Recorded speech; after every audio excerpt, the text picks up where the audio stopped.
रूहानी काफी परेशान हो गई थी, वही तन्वी जो बस ये जानकर रोए जा रही थी कि रूहानी उसकी खुद की जुड़वा बहन है। उसे ये सोच सोच कर काफी दर्द हो रहा था कि उसने अपनी खुद की ही बहन के साथ ऐसा किया था। उसने खुद की ही बहन की मारने की कोशिश की। उसे लग रहा था कि वो अब उससे नजर भी कैसे मिला पाएगी। वो बस हका हका कर रोए जा रही थी। वो अपने घुटनों के बल बैठकर अपने बालों को नोच रोने लगी। उसकी ऐसी हालत देख तरन के भी दिल में एक अलग सा दर्द उठ रहा था। उसकी आंखें भी नम हो चली थी। वो भी भागते हुए तन्वी को अपनी बाहों में जकड़ लिया और उसके सर को सहलाकर उसे शांत कराने की कोशिश करने लगा। तन्वी भी कसकर तरन की बाजुओं को पकड़कर उसके सीने में अपने चेहरे को छिपाकर सिसकती हुई आवाज में बोली, हम बहुत बुरे हैं, बहुत ज्यादा में खुश रहने का कोई हक नहीं है, कोई भी हक नहीं है। तरंग ने तन्वी को और ज्यादा जकते हुए बोला, नहीं तुम्हें हक है सारी खुशी का, तुम्हें मैं सारी खुशी दूंगा, हर खुशी की हकदार हो तुम। तन्वी और ज्यादा तरंग के जके रोने लगी। वही तरंग पूरी तरह से तन्वी को जके हुए उसे शांत कराने की कोशिश कर रहा था। विना तो इन सब को देख बिल्कुल हैरान थी। वो तन्वी और रूहानी की हालत देखकर उसे भी काफी दर्द हो रहा था। नियति की भी आंखें नम थी। आराधना जी और काम्या जी भी सबको देख रही थी। उनकी आंखों से भी आंसू बहे जा रहे थे। एक तरफ विवान जो रूहानी को संभाल रहा था तो वही दूसरी तरफ तरंग तन्वी को संभाल रहा था। शशिकांत जी और मधुबाला जी भी सन से बस खड़े थे। मेघ ने पानी ला कर दिया तो विवान में रूहानी को अपने सीने में चिपकाते हुए उसे पानी पिलाने लगा और उसके गाल को थपथपाते हुए लखराती आवाज में बोला, बेबी डॉल होश में आओ। रूहानी भी पानी पीकर लखराती हुई आवाज में बोली, हम बहुत बुरे हैं, हमने जाने अनजाने में अपनी ही बहन की सारी खुशियां छीन ली, हमें इन खुशियों को जीने का कोई हक नहीं है, नहीं है हक हमें। इतना बोल रूहानी विवान के बाजुओं को जकड़ लंबी लंबी सांसें भरने लगी कि इधर तन्वी जो तरंग से लिपटी थी वो तरंग से अलग हुई और रूहानी के पास आकर उसे खुद के गले लगा ली। रूहानी भी खड़ी हुई और तन्वी से लिपट गई और रोने लगी। दोनों कब से बस रोए जा रहे थे। उनकी रोवाई देख अब किसी से रहा नहीं जा रहा था। तो विवान ने विना को कुछ इशारा करता है। विना भी हमें अपना सर हिला देती है। उसके बाद विना नियति के साथ रूहानी और तन्वी के पास आई। फिर दोनों जोर से एक साथ बोली, अरे बस भी करो यार, अब कब से बस तुम दी रोए जा रही हो। अभी तुम दोनों बिल्कुल टू विलन सिस्टर्स लग रही हो जो एक दूसरे के खिलाफ आतंक करके अपनी गलती का एहसास कर रही हो। दैट्स बोरिंग यार।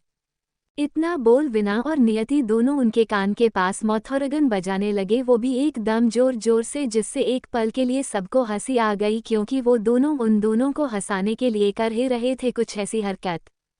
तरंग को भी हंसी आ गई तो वो जोर से बोला, अब बस भी कर दूं लेडीज।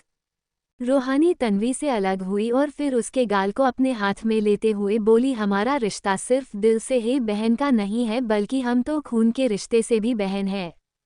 तन्वी भी नम आंखों से अपने सर को हमें हिलाकर वापस से रूहानी से लिपट गई। थोड़ी देर के बाद तन्वी काम्या जी के पास गई और उनसे लिपट गई। फिर एक खुशी वाली रोवाई के साथ बोली, आप सच में हमारी दादी है, सच में आज हमें हमारा परिवार मिल गया, हम बहुत खुश हैं। हम आपके पास आते थे, आपसे बातें करते थे, लेकिन हम आज तक आपको पहचान नहीं सके कि आप ही हमारी दादी है।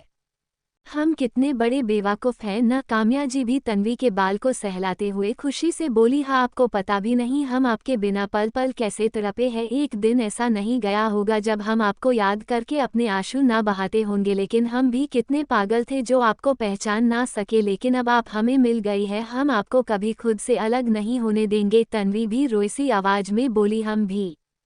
तभी पीछे से रूहानी भी आके उनके गले लग गई। अब माहौल थोड़ा शांत हो चुका था, सब नॉर्मल हो गए थे। अब रूहानी और तन्वी बहुत खुश थे, लेकिन उनके मन में अभी भी गिल्ट भरा था। थोड़ी ही देर में सभी लोग साथ में डिनर करके अपने अपने कमरे में चले गए। तन्वी ने काम्या जी को जबरन अपने कमरे में ले आई क्योंकि आज उसे अपनी दादी के गोद में सर रखकर सोना था। उसे अपनी दादी से हजारों बातें करनी थी।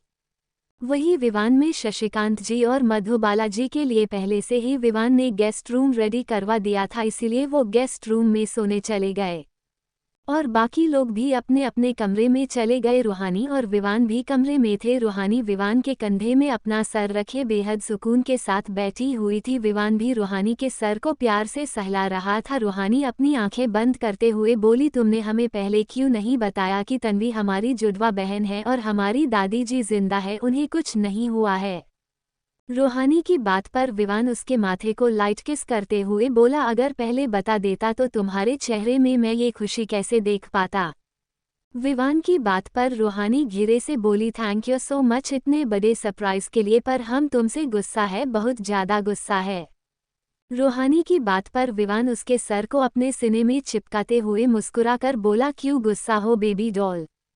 उसकी बात पर रूहानी उसके सीने से अपने सर को झटकते हुए बोली, तुमने हमें बर्थडे विश नहीं किया था, सबने हमें विश किया पर तुमने नहीं किया, तुम बहुत बुरे हो। इतना बोल रूहानी वहां से उठने लगी तो विवान ने खिंच उसे फिर से अपनी गोद में बैठा लिया और उसे अपनी गोद में लेकर खड़ा हो गया। उसकी इस तरह की हरकत पर रूहानी उसके सीने पर अपने नाजुक हाथों से मारते हुए बोली, ये तुम क्या कर रहे हो, उतारो हमें नीचे, हम चल सकते हैं खुद भी। विवान में उसकी तरफ नजरें डालते हुए हल्का सा मुस्कान के साथ बोला, हाँ तुम चल तो सकती हो, but one special surprise for you.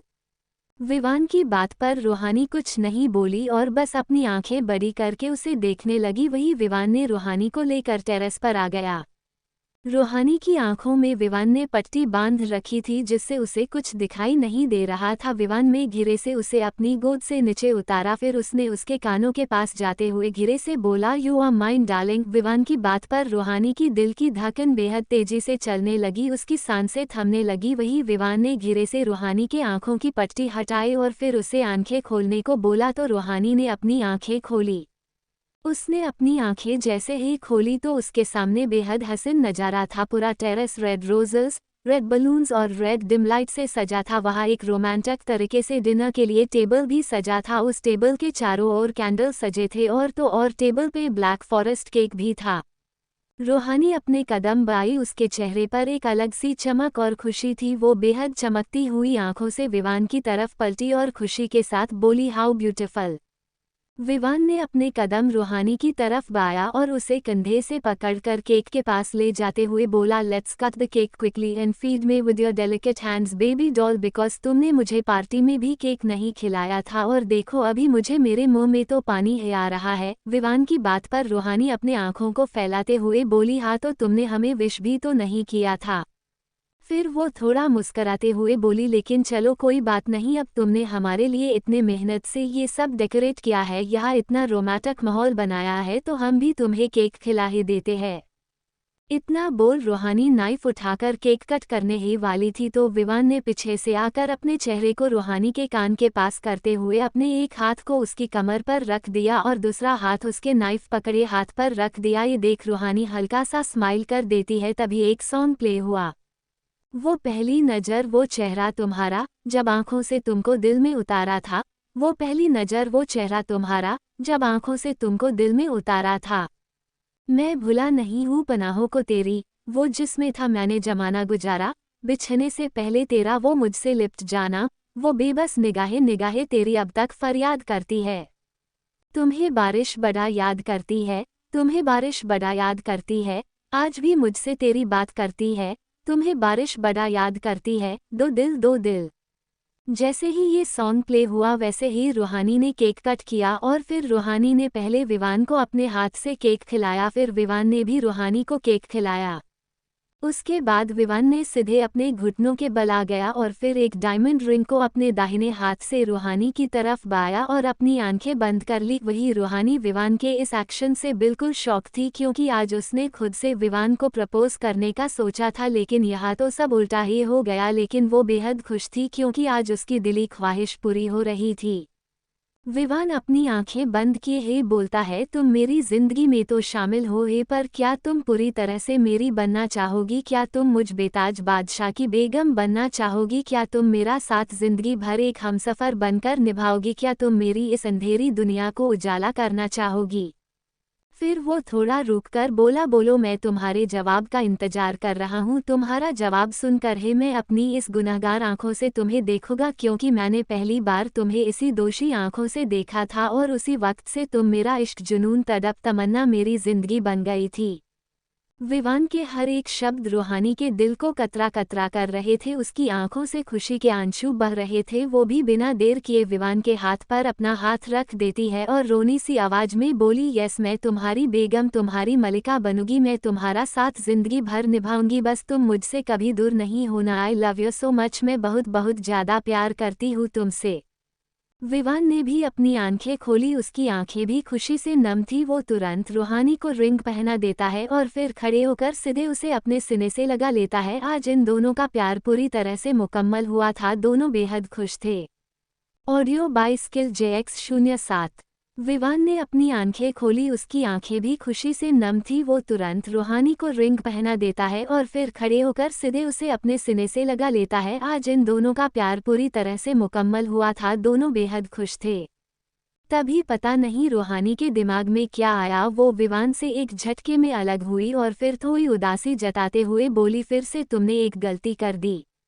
इस बार विवान रूहानी के बात से हैरान था, क्योंकि अब तो उसने सब सही ही किया था। फिर ऐसी क्या बात हो गई जिससे रूहानी एक बार फिर उसे गलत ठहरा रही थी। वो थोड़ा हकलाते हुए बोला, अब मैंने क्या गलती कर दिया है बेबी डॉल, इतना बोल। वो विवान ने रूहानी के कमर को पकड़ अपनी ओर खींच लिया। रूहानी उसके सीने पर अपने हाथ को मारते हुए बोली, ओह तुमने हमें फिर भी विश नहीं किया। अब विवान में मदहोशी भरी आवाज में बोला, तो तुम्हें विश चाहिए ना। रूहानी ने अपने चेहरे को फेरते हुए बोला, हाँ हमें विश चाहिए, फिर तुमने हमें गिफ्ट भी नहीं दिया। विवान ने रूहानी को खुद में और चिपकाते हुए बोला, क्या गिफ्ट चाहिए बोलो। ये सुनते ही रूहानी ने जल्दी से अपने फ़ोन को निकाला और उसमें से एक फ़ोटो निकालकर उसे दिखाते हुए बोली, हमें ये चाहिए। विवान ने रूहानी के हाथ से फ़ोन लिया और उस फ़ोटो को देखते हुए बोला, ये क्या है। रूहानी ने अपनी आंखों में एक चमक को लिए बोली, ये इंटरनेशनल मॉडलिंग कंपटीशन की है। आज से 6 महीने बाद इंटरनेशनल मॉडलिंग कंपटीशन है। हम चाहते हैं कि विना उसमें पार्टिसिपेट करे। वो बेहद अकेली है, उसे मॉडलिंग का बहुत शौक है, लेकिन उस हादसे के बाद उसने अपने आप को पूरी तरह से बदल लिया है। पर हम चाहते हैं कि तुम उसे समझाओ कि वो अपनी जिंदगी में अपने आप को आगे बढ़ाए, पुरानी बातों में ना अटकी रहे। जैसे ही विवान ने ये सुना कि रूहानी उससे गिफ्ट के तौर पर उसके बहन की खुशी चाहती है, तो उसके दिल में रूहानी के लिए प्यार और भी ज्यादा बढ़ गया। वो रूहानी को झटाक से अपने गले लगा लिया और उसके बालों को सहलाते हुए बोला, तुम्हारी ये विश जरूर पूरी होगी, ये मेरा वादा है तुमसे। रूहानी भी विवान को खुद में जकते हुए बोली, थैंक यू, लेकिन विश अभी भी तुमने हमें नहीं किया। विवान अब हार मानने के लहजे में बोला, अच्छा बाबा, हैप्पी बर्थडे बेबी डॉल, अब खुश हो न तुम।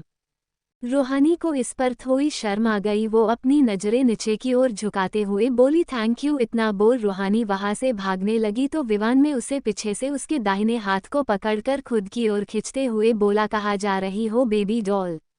रूहानी अपनी आंखें बंद करते हुए बोली, हमें अब नींद आ रही है, हम सोने जा रहे हैं। विवान ने रूहानी के पीठ पर अपने हाथ को फेरते हुए बोला, ऐसे कैसे, तुम अभी ही सो जाओगी, तुम अभी तो हमारे पास पूरी रात बाकी है। क्या मतलब है तुम्हारा, रूहानी ने थोड़ा हिचकिचाहट के साथ पूछा तो विवान ने उसके बालों को पीछे से आगे की ओर कर उसके गले में अपने सख्त हाथों को फेरते हुए बोला, I want you baby doll, I wanna to eat your lips sweetheart. रूहानी पटाख से पीछे पलटी और अपने दोनों आईब्रोज को आपस में जॉइंट करते हुए बोली, क्या कह, तुमने अभी बहुत बेशरम नहीं हो रहे हो तुम आजकल। बोलो हाँ, लेकिन हम तुम्हारे जैसे बेशरम नहीं है। इसमें बेशर्मी वाली क्या बात है जानेमन, वैसे भी तुम पर सिर्फ मेरा हक है, और अगर तुम मुझसे ऐसे ही दूर भागोगी तो हमारे बीच हमारी लिटिल रूहानी या लिटिल विवान कैसे आएंगे। बोलो बेबी डॉल। अब तो जैसे रूहानी शर्म के मारे मरे ही जा रही थी। उसने अपनी आंखों को बंद कर रखा था। उसके गाल पूरे टमाटर की तरह लाल हो चुके थे। विवान उसका चेहरा देख और भी ज्यादा बहक रहा था। विवान में रूहानी को अपनी गोद में उठा लिया, लेकिन रूहानी कुछ भी नहीं बोली। उसने शर्म के मारे अपनी आंखों को अभी भी बंद कर रखा था। वही विवान एक मुस्कान के साथ रूहानी को अपने कमरे में ले आया। उसने घेरे से रूहानी को नीचे उतारा और उसके चेहरे को अपने हाथ में थामते हुए बोला, ओक बाबा, ठीक है, तुम्हें नींद आ रही है तो तुम सो जाओ और मैं भी सो जाता हूँ। अगर तुम्हारा मन नहीं है तो मैं आज कुछ भी नहीं करूँगा और ना ही तुम्हें फोर्स करूँगा, क्योंकि मैंने तुमसे कहा था कि जब तुम खुद अपनी मर्जी से मेरे करीब आओगी तभी मैं तुम्हें पूरी तरह अपना बनाऊंगा। लेकिन जब तक तुम मेरे करीब खुद नहीं आती हो तब तक तो मैं यही समझूंगा कि तुम अभी भी मुझे एक्सेप्ट नहीं कर पाई हो। इतना बोल विवान बेड की तरफ सोने के लिए बने लगा। उसके चेहरे पर उदासी थी जो रूहानी से देखी नहीं जा रही थी। वो अब उसकी उदासी बर्दाश्त नहीं कर सकती थी और ना ही खुद को उससे दूर कर सकती थी।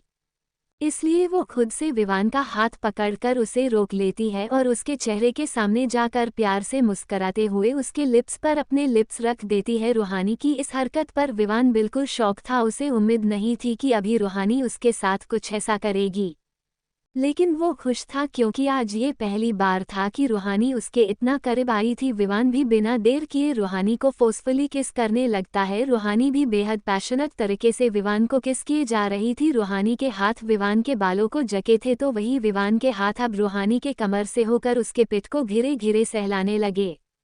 लगभग 20 मिनट के पैशनेट किस के बाद जब रूहानी को सांस नहीं आने लगी तो विवान रूहानी के लिप्स को छोड़ उसके नेक पे किस करने लगा। रूहानी अपनी बती धड़कनों को शांत कराने की नाकाम कोशिश में लगी थी।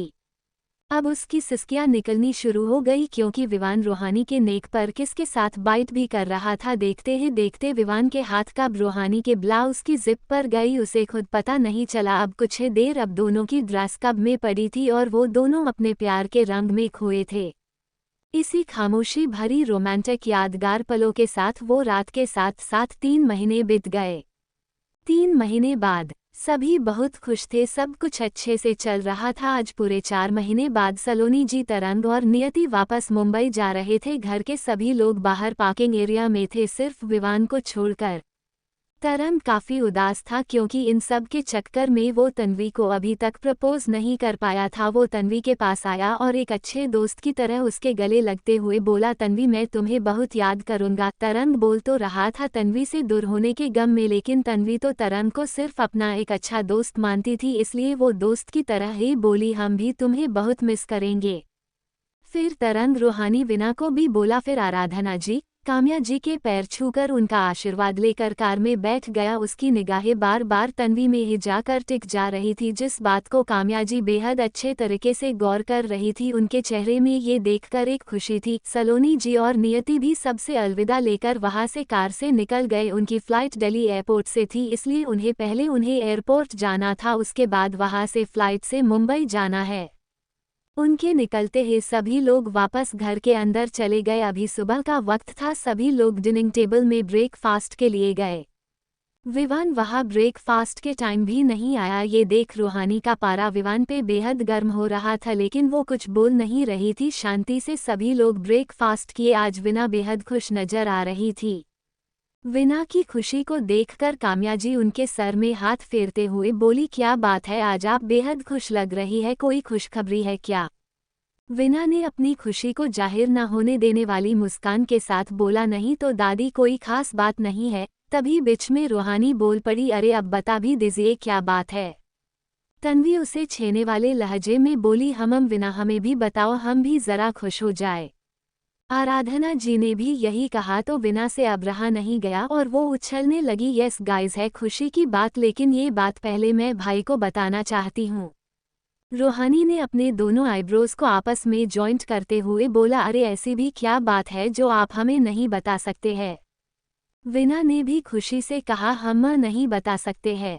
तभी सीढ़ियों से लिविंग एरिया में आते हुए विवान ने कहा, क्या बात है भाई, जो हमारी प्यारी बच्चों पहले हम ही को बताएगी। विवान की आवाज सुन विना भागकर विवान के गले लग गई और बोली, भाई भाई, मेरा सिलेक्शन हो गया है इंटरनेशनल मॉडलिंग कंपटीशन के लिए, थैंक यू सो मच भाई। विवान ने भी विना के सर पर हाथ फेरते हुए बोला, कॉन्ग्रेचुलेशंस बच्चा, लेकिन ये थैंक यू का हकदार मैं नहीं, तुम्हारी भाभी रूहानी है। विना विवान से अलग होते हुए बोली, पर वो कैसे? तो विवान ने मुस्कुराते ही एक नज़र रूहानी की तरफ देखा और फिर विना के सर पर अपना हाथ फेरते हुए बोला, क्योंकि मुझे उसने ही तुम्हारे इस सपने के बारे में बताया था। इसके बाद विवान विना को रूहानी की हर एक बात बता देता है जो उसने आज से 3 महीने पहले अपने बर्थडे वाले दिन गिफ्ट के तौर पर विना की खुशियां मांगी थी। विना शॉक थी क्योंकि उसे इस सब के लिए अब तक विवान ही सपोर्ट करता आया था। रूह सामने आकर आज तक विना की इन सब के मोटिवेट नहीं करती थी, लेकिन विना को जब ये पता चला कि ये सब कुछ रूहानी की वजह से हुआ है तो वो तुरंत जाकर रूहानी के गले से लग गई और खुशी से बोली, थैंक यू सो मच भाभी, सच यू आर ग्रेट। रूहानी भी विना के सर पर हाथ फेरते हुए बोली, हम चाहते हैं कि आप हर वो खुशी को पाए जिसकी आप हकदार हो, और हम ये भी चाहते हैं कि आप इस साल की इंटरनेशनल मॉडल बनकर दिखाए। विना ने भी रूहानी की बात पर नम आंखों से अपने सर को हाँ में हिलाया तो इस बार रूहानी चहकते हुए बोली, अरे अगर आप इंटरनेशनल मॉडल नहीं बनेंगी तो हम इतनी फेमस इंटरनेशनल मॉडल विना ओबरोई की भाभी कैसे कहलाएंगे? बोलिए, बताइए, अब तो ये हमारे इज्जत का सवाल है, सोच लीजिए। रूहानी की इस तरह की बचकानी सी बात पर सबको हंसी आ गई। वही तन्वी बोल पड़ती है, रूही तू एकदम बच्ची के बच्ची ही रहेगी। हाँ वो तो हम है, रूहानी ने अपने दांत दिखाते हुए बोले तो इस बार सबको और हंसी आ गई। वही विवान जो मुस्कुराहट के साथ बस उसे एकटक निहारे जा रहा था।